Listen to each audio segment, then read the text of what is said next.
Enabling frame stuttering on a Nintendo Switch can help you understand performance issues or test game behavior. Follow these steps to achieve this.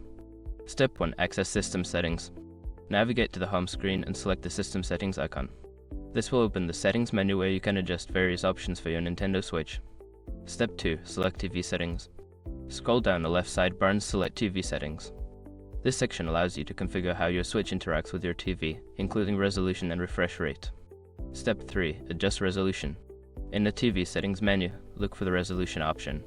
Change the resolution to a lower setting such as 720p, which can help induce frame stuttering during gameplay.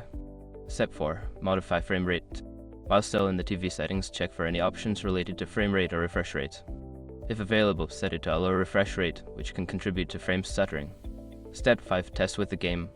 Launch a game that is known to have performance issues or one that you want to test. Play for a while and observe the frame rate and any stuttering that occurs. By following these steps, you can enable frame stuttering on your Nintendo Switch for testing purposes.